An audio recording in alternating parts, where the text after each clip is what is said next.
नमस्कार यार, तो कैसी है अपनी पब्लिक। तो फाइनली आज हम वो वीडियो लेके आ चुके हैं जिसका तुम सभी को इंतजार था, यानी कि एचएसटीएस काउंसलिंग 2022। इस वीडियो में कंप्लीट डिटेल के बारे में बात कर रहे हैं कि तुम्हारा जो स्टेप 1 होता है रजिस्ट्रेशन से, वहां से लेके और जो फर्स्ट डे होगा तुम्हारा कॉलेज तक, उन सभी को इस एक वीडियो में कंबाइन करके तुम्हारे आगे डिलीवर कर रहे होंगे।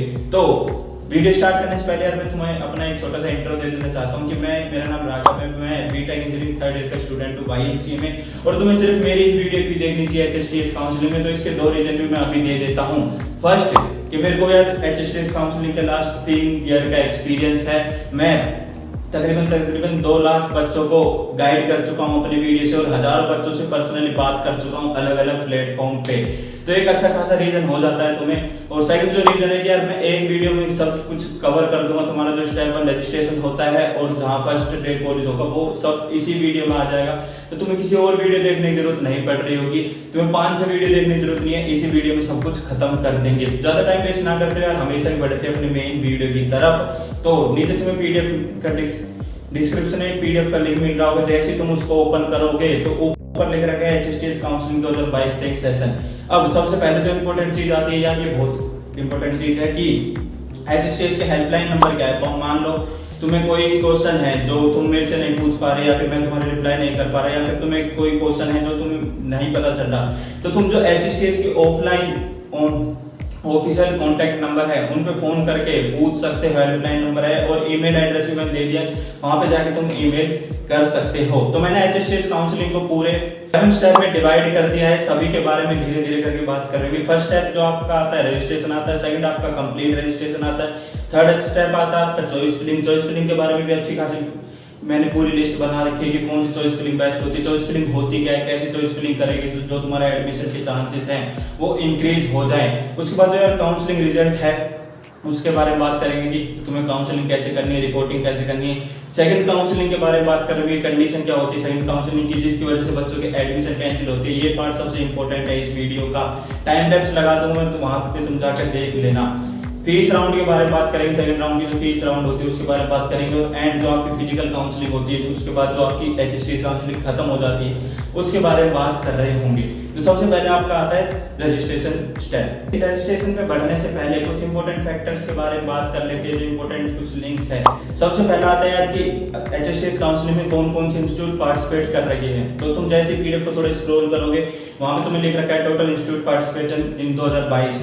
तो वहां पे तुम्हें पूरी लिस्ट मिल रही होगी कॉलेज की भी, यूनिवर्सिटी की भी, टेक्निकल इंस्टीट्यूट की भी, कि कौन कौन से जो इंस्टीट्यूट है वो आपकी एचएसटीएस काउंसलिंग के अंडर में आते हैं। उसके बाद आपका की डेट और शेड्यूल है, यानी कि जो एचएसटीएस काउंसलिंग का जो पूरा शेड्यूल है उसका तुम्हें लिंक मिल रहा है, वहां पे तुम क्लिक करोगे तो तुम्हारे सामने पूरा शेड्यूल ओपन हो रहा होगा। तो यार की डेट वाले सेक्शन पे जैसे तुम क्लिक करोगे तुम्हारे सामने एक ऐसा इंटरफेस आ रहा होगा। इस पे सबसे पहले बात करते हैं कि काउंसलिंग स्टार्ट कब से, ब्राउजर का डिस्प्ले हुआ था। तो जो आपका ब्राउजर डिस्प्ले हो चुका था ये 1 तारीख को डिस्प्ले हो चुका था, 1 अगस्त को, और जो आपकी काउंसलिंग स्टार्ट होने वाली है वो 23 तारीख को स्टार्ट होने वाली है। आज 16 तारीख है, आज मैं वीडियो बना रहा हूँ, यानी कि 17-18 तक ये वीडियो अपलोड हो जाएगी।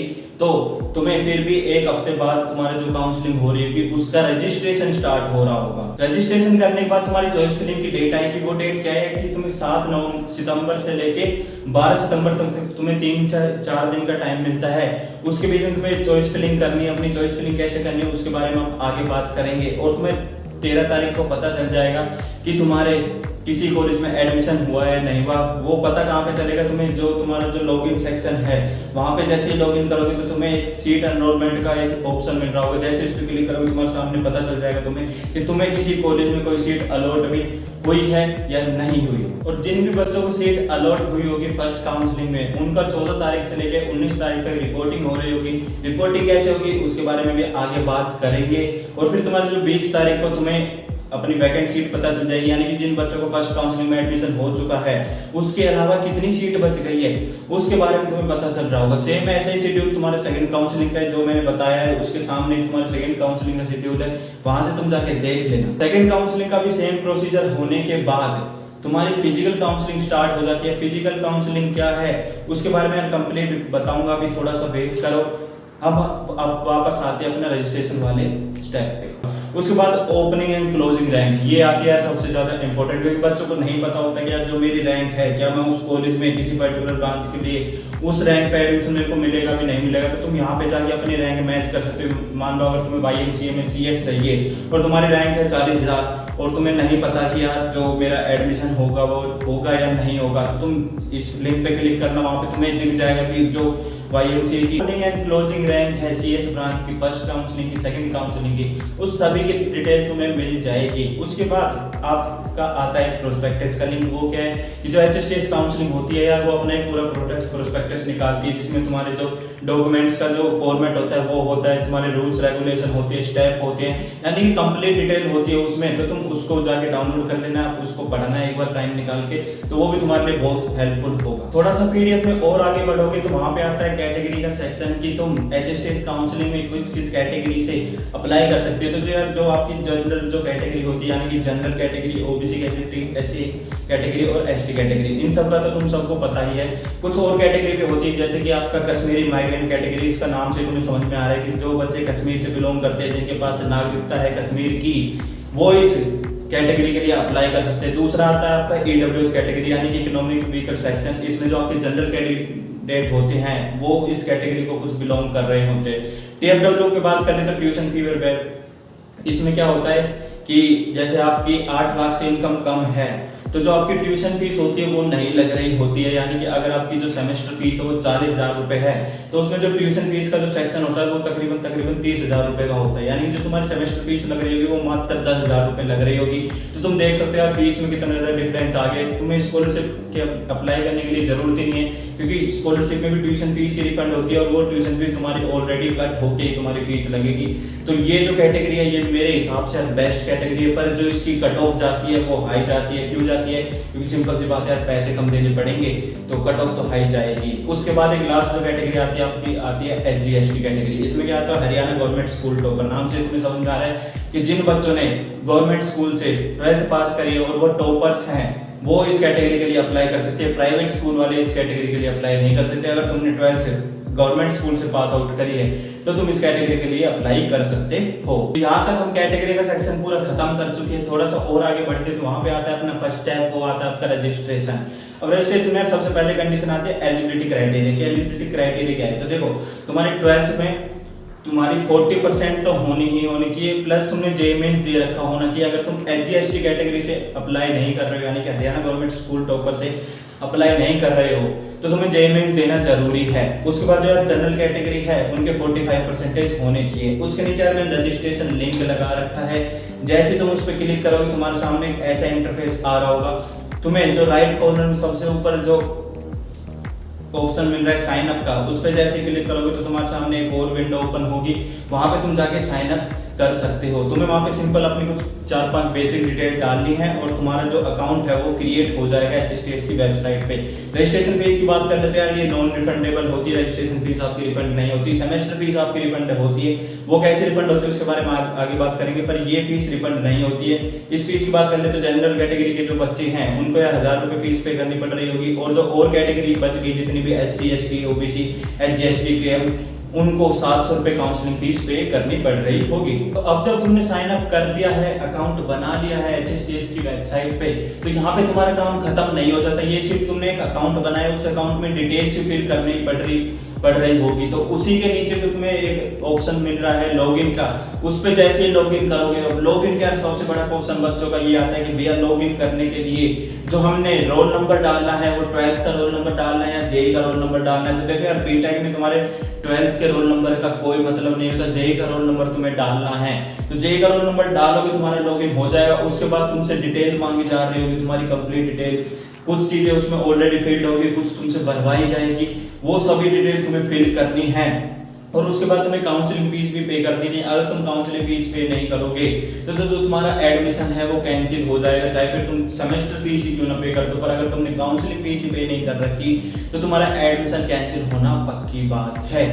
अब ये तो हो गया कि तुमने रजिस्ट्रेशन कर लिया। अब भैया ठीक है, रजिस्ट्रेशन भी हो गया, अब क्या करना? तो उसके बाद आता है तुम्हारा सबसे इंपॉर्टेंट स्टेप, चॉइस फिलिंग। अब जैसे देखो 23 तारीख से तुम्हारा रजिस्ट्रेशन स्टार्ट हो जाएंगे, वो 7 तारीख तक तुम्हारे चलेंगे। अब 7 तारीख को तुम्हारी चॉइस फिलिंग स्टार्ट हो जाती है। अब सबसे पहले बात क्वेश्चन मार्क आता है कि चॉइस फिलिंग होती क्या है। चॉइस फिलिंग यार यही है कि तुम्हारे जो कॉलेज की प्रेफरेंस है वो क्या है, उसी को सिंपल चॉइस फिलिंग कहते हैं। अब देखो चॉइस फिलिंग का जो फर्स्ट राउंड हो रहा होगा वो मैंने वहां पे बताया था, जो शेड्यूल मैंने समझाया था तुम्हें थोड़ी देर पहले। वापस बता देता हूँ कि 7 तारीख से लेके 12 तारीख तक तुम्हें चॉइस फिलिंग कर देनी है। उसके बाद तुम्हें ऑप्शन नहीं मिल रहा होगा, इसी के बीच में तुम्हें चॉइस फिलिंग करनी है। उसके बाद 13 तारीख को तुम्हारा शाम के 5 बजे, अब देखो पैनिक होने की कोई जरूरत नहीं, क्योंकि एचएसटीएस हमेशा 5 बजे का टाइम लेता है, पर जो रिजल्ट आ रहा होता है वो 6 बजे, 7 बजे, 8 बजे, यानी कि 2-3 घंटे लेट आता है। तो तुम्हें टेंशन लेने की जरूरत नहीं है कि भैया मेरा रिजल्ट शो नहीं हो रहा है, क्या मेरे को कोई कॉलेज मिला है नहीं मिला, तो ऐसा नहीं है। आएगा तो जरूर आएगा, लॉगिन जरूर होगा, दिखाएगा तुम्हें जरूर कि तुम्हें कुछ अलॉट हुआ है नहीं हुआ है। तो सिंपल सी बात है, तुम्हें 13 तारीख को तुम्हारा रिजल्ट आ जाएगा। अब मान लो तुम्हें किसी कॉलेज में XYZ सीट अलॉट हो गई है, सिंपल एक एग्जांपल लेते हैं कि तुम्हें YMCA में CS अलॉट हो गई है, तो तुम्हें 14 तारीख से लेके जो 19 तारीख का जो टाइम दे रखा है उसके बीच में तुम्हें एक पर्टिकुलर एक डेट दी जाएगी। अगर डेट नहीं दी जाती, कोरोना टाइम पे तो यार डेट दी जाती थी कि तुम्हें इस टाइम फ्रेम में आना है, अगर डेट नहीं दी जाती है तो तुम्हें उन 3 दिन के बीच में कभी भी जा सकते हो। कोशिश करो फर्स्ट और सेकंड डे चले जाओ, थर्ड डे जाते हो कोई किसी डॉक्यूमेंट में कमी रह जाती है या कोई और प्रॉब्लम आ जाती है, एडमिशन में प्रॉब्लम आ जाएगी, एडमिशन कैंसिल हो जाएगा। तो कोशिश करो फर्स्ट डे चले जाओ, अगर कोई डॉक्यूमेंट में कमी आएगी तो सेकंड डे अपना कंप्लीट कर सकते हो, वरना हद मार के सेकंड डे तक चले जाओ, थर्ड डे तक डिले बिल्कुल भी मत करना। तुम्हें अपने पूरे डॉक्यूमेंट्स लेके जाने पड़ रहे होंगे उस कॉलेज में, अगर ऑफलाइन रिपोर्टिंग होती है तो। अगर ऑफलाइन रिपोर्टिंग नहीं होती, पहले तो ऑफलाइन रिपोर्टिंग ही होती थी, पर तब से कोविड आया है तब से ऑनलाइन रिपोर्टिंग होने लगी है। ऑनलाइन रिपोर्टिंग में तुम्हें क्या होता था कि तुम्हें सिंपल एक टोकन फीस पे कर देनी पड़ती थी, और वो टोकन फीस पे करने के बाद तुम्हें 1 से 2 दिन में यूनिवर्सिटी का मेल आ जाता था या मैसेज आ जाता था कि तुम्हारा एडमिशन हो चुका है। और अगर उनको किसी डॉक्यूमेंट की जरूरत है तो वो तुम्हारे पास कॉल करते थे कि बेटा इन डॉक्यूमेंट्स को इस मेल आईडी पे भेज दो, तुम्हारे पास सिंपल एडमिशन हो जाता था, तुम्हें कॉलेज में भी जाने की जरूरत नहीं पड़ रही होती थी। पर मोस्ट प्रोबेबली इस बार जो कोविड का ऐसा कुछ सीन नहीं है, तो जो तुम्हारी रिपोर्टिंग हो रही होगी वो ऑफलाइन ही हो रही होगी। अब डॉक्यूमेंट का नाम लिया है तो ज़्यादातर बच्चों को ये कंफ्यूजन होगी कि भैया डॉक्यूमेंट कौन कौन से लेके जाने हैं, तो उसके बारे में थोड़ी सा आगे बात करेंगे। थोड़ा सा टाइम दो मेरे को, वीडियो तो पूरी बनाने दो। अब देखो फर्स्ट राउंड के बाद यार 2 इंपॉर्टेंट कंडीशन आती है तुम्हारे सामने, और ये फेज यार बहुत ज़्यादा इंपॉर्टेंट है। क्यों? क्योंकि इसी के ही बेस पे तुम्हारा एडमिशन कैंसिल होते हैं। अब देखो फर्स्ट राउंड के बाद यार 2 कंडीशन आती है। एक कंडीशन ये होती है कि जिनको एडमिशन मिल चुका है किसी कॉलेज में, XYZ कॉलेज में, XYZ ब्रांच में। सेकंड बच्चे वो आते हैं जिनको यार कोई भी सीट नहीं मिली है, किसी भी कॉलेज में एडमिशन नहीं हुआ है। तो जिनको सीट अलॉट हो चुकी है उनके फिर 2 कंडीशन आती है कि एक कि वो अपनी जो सीट है उसकी रिपोर्टिंग करे, उसकी फीस पेमेंट करे, और जो अपनी सीट है उस पर एडमिशन लेके उस सीट को सिक्योर कर दे।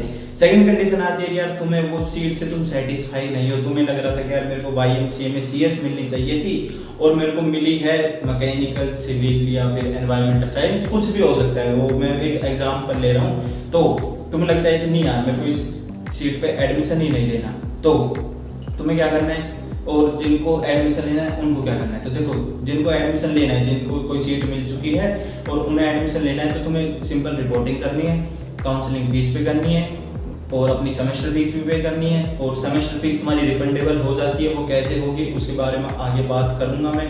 सबसे जो सेफ साइड होती है वो यही साइड होती है कि यार तुम्हें कोई भी सीट मिली हो, चाहे तुम्हें उस पसंद हो या ना हो, एटलीस्ट उस पर एडमिशन तो ले लो, उसकी सेमेस्टर फीस तो पे कर दो, क्योंकि एंड में फिर ये ना हो जाए कि यार अच्छे के चक्कर में जो बुरी थी वो भी निकल गई।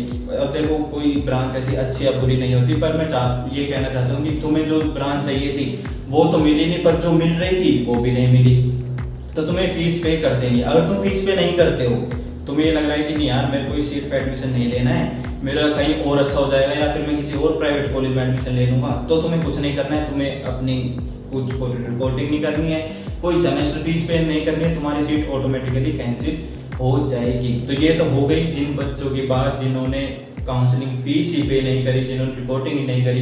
अब जिन्होंने काउंसलिंग फीस पे कर दी है और रिपोर्टिंग भी कर ली है, अब वो चाहते हैं कि यार मेरे को इस कॉलेज में इलेक्ट्रिकल मिली है और मेरे को किसी दूसरे कॉलेज में, मान लो तुम्हें डी कास्ट में सीएस मिल गई है, पर तुम चाहते हो कि मेरे को वाईएमसीए की सीएस मिल जाए तो अच्छा है, तो तुम क्या करोगे, तुम सेकंड काउंसलिंग में अप्लाई कर दोगे। तो यहाँ से यार बहुत इंपॉर्टेंट फेज आता है, एक बार ध्यान से सुनना, वीडियो चाहे वापस बैक करके सुनना, पर ये इंपॉर्टेंट फेज है बहुत ज्यादा। So for upgradation the allotted seat candidate should participate in subsequent counselling. तो इस लाइन का मतलब क्या है कि तुम्हें अगर वाईएमसीए में इलेक्ट्रिकल मिल चुकी है और तुम चाहते हो कि मेरे को वाईएमसीए में सीएस मिल जाए, तो तुम्हें सेकंड काउंसलिंग में अप्लाई करना पड़ रहा होगा। सेकंड काउंसलिंग क्या है, बहुत ही खतरनाक कंडीशन होती है। वो क्या होता है कि तुम जैसे सेकंड काउंसलिंग में अप्लाई करने जाते हो तो तुम्हें ऊपर एक पॉपअप नोटिफिकेशन आती है, उस पर तुम्हें एग्री करना पड़ता है। वो क्या होता है कि click on the undertaking that I understand the except by participate in second counselling my earlier admission allotted if any seat allotted automatically cancel. अब इस लाइन का मतलब क्या होता है कि देखो, तुम्हें वाईएमसीए में इलेक्ट्रिकल तो मिल ही रखी थी, अब तुमने सेकंड काउंसलिंग की चॉइस फिलिंग करी, उसमें तुमने क्या करा कि तुमने टॉप पे लगा दी वाईएमसीए की सिविल, और उसके बाद तुमने लगा दी वाईएमसीए की सीएस, और जो तुम्हारी एल्गोरिथम है वो वाईएमसीए की सिविल पे आगे रुक गया। तुम्हें इलेक्ट्रिकल मिली रखी थी, तुम्हें चाहिए थी सीएस, पर तुमने टॉप पे लगा रखी थी वाईएमसीए की सिविल, अब वो सिविल पे आगे रुक गया, तुम्हें सिविल की सीट मिल गई। अब तुम्हारा क्या होगा, जो इलेक्ट्रिकल वाली सीट थी वो कैंसिल हो जाएगी। जैसे ही तुम्हें सिविल सेकंड काउंसलिंग में कोई भी सीट अलॉट होती है तो तुम्हारी जो फर्स्ट काउंसलिंग की जो सीट है वो ऑटोमेटिकली कैंसिल हो जाएगी।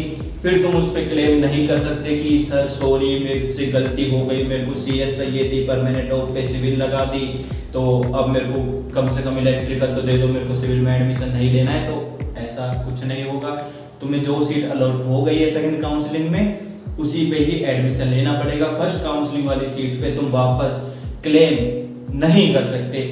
अब इसका सॉल्यूशन क्या है, इसका सॉल्यूशन यही है कि मान लो तुम्हें फर्स्ट काउंसलिंग में अलॉट हुई थी इलेक्ट्रिकल, तो तुम्हें क्या करना है, तुम्हें जो सेकंड काउंसलिंग की चॉइस फिलिंग करनी है वो अपग्रेडेशन में करनी है। अपग्रेडेशन का क्या मतलब है कि तुमने इलेक्ट्रिकल से ऊपर की ब्रांच लगानी है या फिर वो ब्रांच लगानी है जिसमें तुम्हें एडमिशन लेना है। मान लो तुमने इलेक्ट्रिकल में एडमिशन ले लिया है पर तुम्हारा मन है सीएस में एडमिशन लेने का, तो तुम्हें वाईएमसीए की सीएस टॉप पे लगानी है, उसके बाद आईटी लगानी है, फिर तुम जो भी ब्रांच लगाना चाहते हो वो लगा सकते हो, लेकिन इलेक्ट्रिकल नहीं लगानी है दोबारा, क्योंकि ये तो सिंपल सा लॉजिक हो गया कि यार जिस ब्रांच में तुम्हारा ऑलरेडी एडमिशन हो चुका है उसमें वापस एडमिशन थोड़ी ना लोगे। तो उससे ऊपर की ब्रांच लगानी है और उससे नीचे की ब्रांच नहीं लगानी है, बिल्कुल भी भूल के भी मत लगा देना, क्योंकि अगर एक बार एडमिशन हो गया, अलॉट हो गई सेकंड काउंसलिंग में कोई भी सीट, तो फर्स्ट वाली कैंसिल होना ही होना है। फिर चाहे तुम कुछ भी कर लो, कितनी रिक्वेस्ट कर लो, एचएसटीएस में मेल डाल लो, हेल्पलाइन नंबर पे कॉल कर लो, वो तुम्हारी कुछ नहीं सुनेंगी, क्योंकि जो उन्होंने पहले ही पॉपअप नोटिफिकेशन तुम्हें दे दिया था और तुमने उस पर एग्री किया है खुद से, तो तुम उस पर कुछ भी क्लेम नहीं कर सकते। तो सिंपल सी बात है, अगर इलेक्ट्रिकल मिली है तो इलेक्ट्रिकल से ऊपर की ब्रांच लगाओ, वाईएमसीए मिल चुका है तो डी क्रस्ट लगाने की कोई जरूरत नहीं है। अगर लगाना भी है तो तुम्हें ये चाहता है कि नहीं यार सीएस ब्रांच चाहिए तो डी क्रस्ट की सीएस लगा सकते हो, डी क्रस्ट की इलेक्ट्रिकल लगाने का कोई लॉजिक नहीं बनता है। वाईएमसीए ही चाहिए तो उसका सिंपल सा लॉजिक है कि इलेक्ट्रिकल तो मिल चुकी है, इलेक्ट्रिकल से ऊपर की ब्रांच लगा दो, सीएस लगा दो, आईटी लगा दो, सीएस इन डाटा साइंस लगा दो, मैकेनिकल, मतलब जो भी ब्रांच तुम्हें लगानी है वो लगाओ, बस इलेक्ट्रिकल मत लगाओ और उससे नीचे की ब्रांच मत लगाओ। यार ये बहुत ही इंपॉर्टेंट है, इसी की वजह से बच्चों के एडमिशन कैंसिल होती है। जो सीट मिल रही होती है वो तो जाती जाती है, उससे नीचे की ब्रांच और मिल जाती है, कोई और बेकार सा कॉलेज और मिल जाता है। तो इसके बारे में यार जरूर ध्यान देना, क्योंकि मैं नहीं चाहता इस वजह से किसी का भी एडमिशन कैंसिल हो। ये तो हो गई जो बच्चे अपग्रेडेशन के लिए अप्लाई कर रहे थे। अब उन बच्चों की बात करते हैं जिनके यार कोई सीट ही अलॉट नहीं हुई थी और जिनको सीट तो अलॉट हो गई थी पर उन्होंने सेमेस्टर फीस पे नहीं करी थी, एक रिस्क ले लिया था। तो उनको क्या करना है, उनको यार कुछ नहीं करना, सिंपल अपना सेकंड काउंसलिंग में अप्लाई करना है, वापस चॉइस फिलिंग करनी है। जो चॉइस फिलिंग तुमने पहले कर रखी थी उसमें थोड़ा बहुत चेंज करना, कोई ब्रांच ऊपर लेके जाना, कोई ब्रांच नीचे लेके जाना, चॉइस फिलिंग सेम मत रखना, थोड़ी डिफरेंट कर देना, तो हो सकता है कि तुम्हारे जो एडमिशन के चांसेस है वो इंक्रीज हो जाए। चॉइस फिलिंग कैसे करनी है उसके आगे बात कर रहे होंगे। सेकंड काउंसलिंग में अप्लाई करने के लिए तुम्हें दोबारा से कोई भी काउंसलिंग फीस पे करने की जरूरत नहीं है। ये मैं एक बार बता देता हूँ कि अगर तुमने एक बार काउंसलिंग फीस वो जो 1000 रुपये और 700 रुपये थी वो अगर पे कर दी है तो तुम्हें सेकंड काउंसलिंग में अप्लाई करने के लिए दोबारा काउंसलिंग फीस पे करने की जरूरत नहीं है। अब आता है अपने पास ऑप्शन की बट आफ्टर फर्स्ट राउंड। तो देखो जिन्होंने फर्स्ट राउंड में सीट अलॉट कर ली थी, रिपोर्टिंग कर ली थी, सेमेस्टर फीस पे कर दी थी, उनका तो ठीक है। जिनको काउंसलिंग में सीट ही अलॉट नहीं हुई उनका भी ठीक है, और जिनको सीट भी अलॉट हो गई थी पर उन्होंने एडमिशन नहीं लिया, इन तीनों के बारे में बात करते हैं।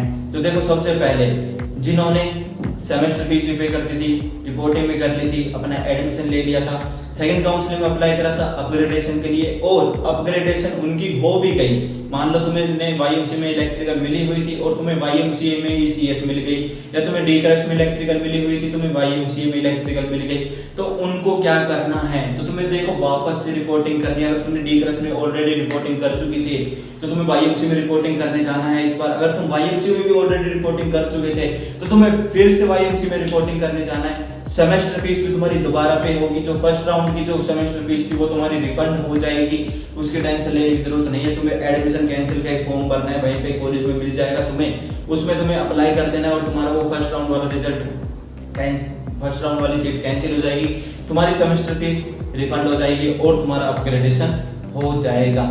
तुम्हें पूरे डॉक्यूमेंट्स लेके जाने, अपने डॉक्यूमेंट्स की लिस्ट में अभी बता रहा हूँ ना, 2 मिनट रुको, कि तुम्हें डॉक्यूमेंट्स कौन कौन से लेके जाने हैं। सेमेस्टर फीस के लिए ट्राई करना, तुम चेकबुक लेके जा सकते हो, क्रेडिट कार्ड लेके जा सकते हो, कैश थोड़ा अवॉइड करना, चेकबुक डीडी से अप्लाई कर सकते हो, या फिर तुम अपना एटीएम भी लेके जा सकते हो। एडमिशन कैंसिल के लिए तुम्हें 20 तारीख से पहले यानी कि 20 अक्टूबर से पहले अप्लाई कर देना है। अगर तुम उसके बाद अप्लाई करते हो तो फिर तुम्हें जो एप्लीकेशन है वो रिजेक्ट कर दी जाएगी। 20 अक्टूबर तक तुम अपना एडमिशन कैंसिल करवा सकते हो। अब बात करते हैं डॉक्यूमेंट्स की, कि बच्चों को कौन कौन से डॉक्यूमेंट्स लेके जाने हैं, काउंसलिंग के टाइम पे कौन कौन से डॉक्यूमेंट्स की जरूरत पड़ रही होगी।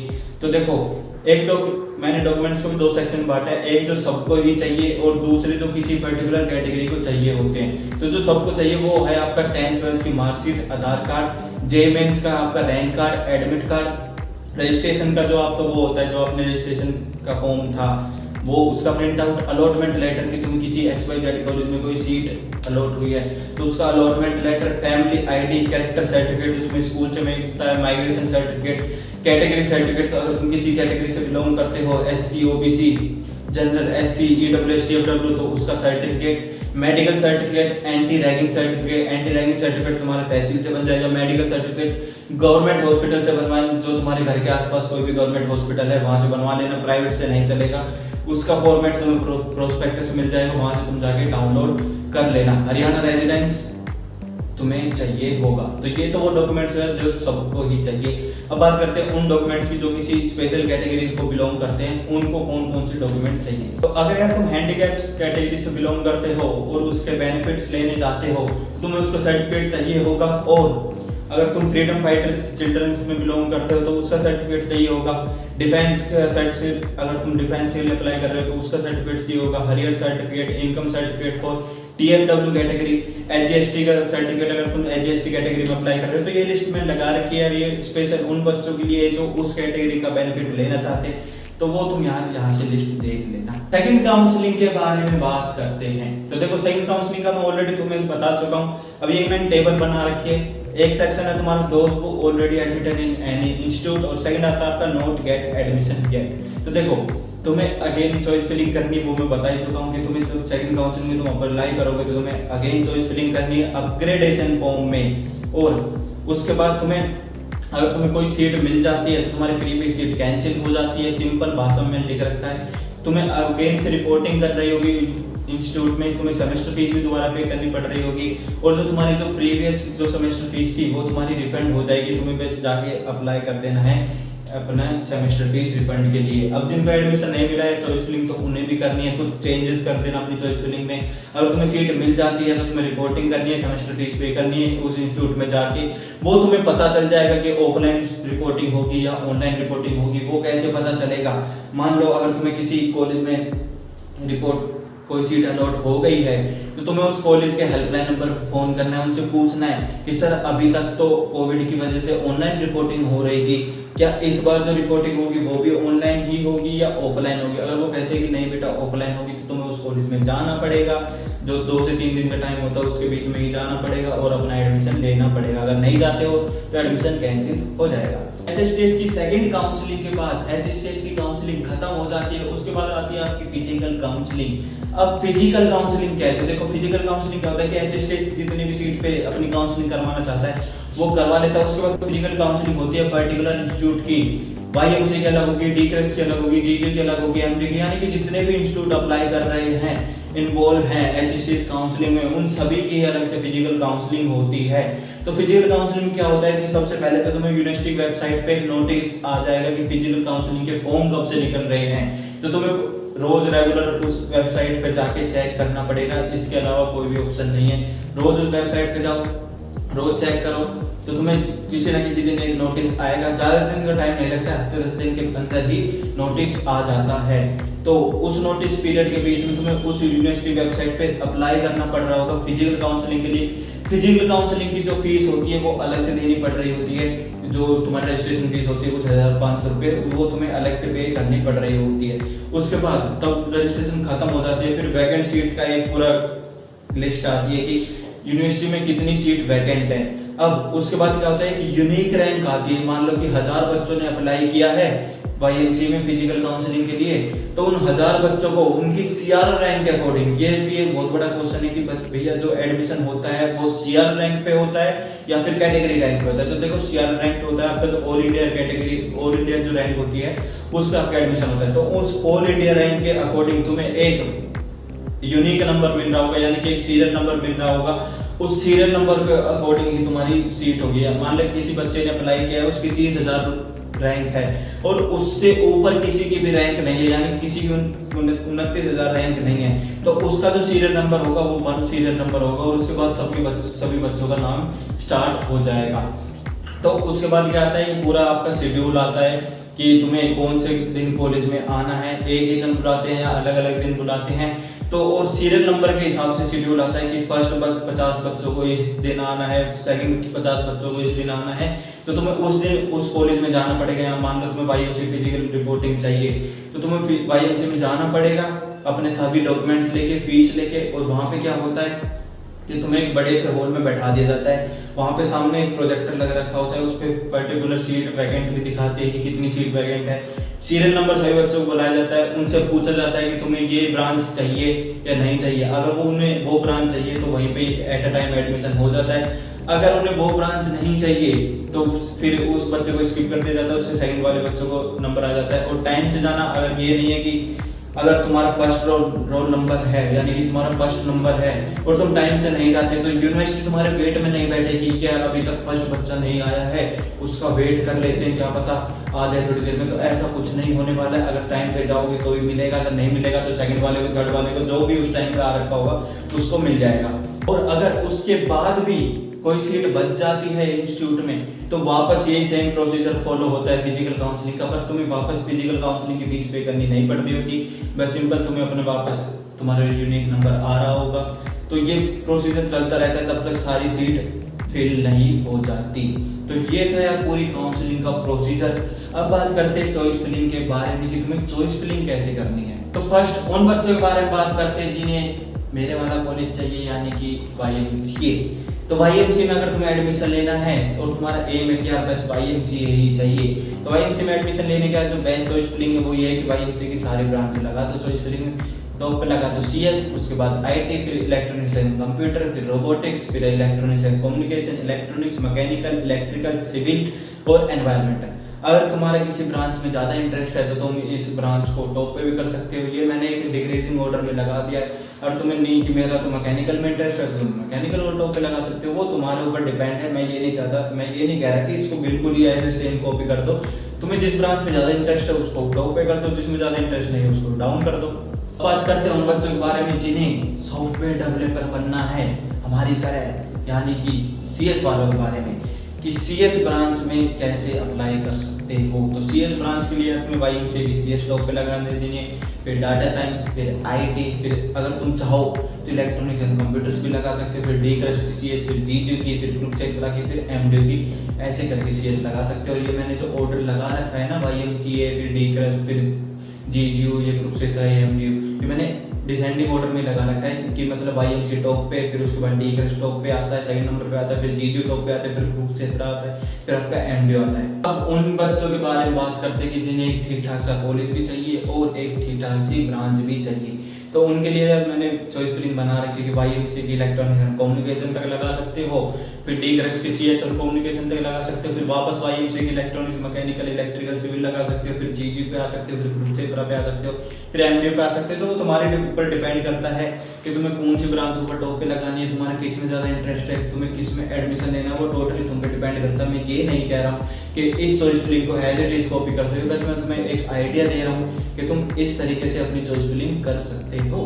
तो ये तो हो गई यार पूरी पीडीएफ की बात। अब कुछ 2-3 क्वेश्चन आते हैं जो फ्रीक्वेंटली पूछे जाते हैं। फर्स्ट जो क्वेश्चन आता है आपका वो आता है विच रैंक इज कंसीडर, तो वो मैंने बता दिया सीआरएल रैंक कंसीडर की जाती है आपकी। और दूसरा आता है कि डी क्रस्ट अच्छा है या वाईएमसी अच्छा है, तो नो डाउट वाईएमसीए अच्छा है।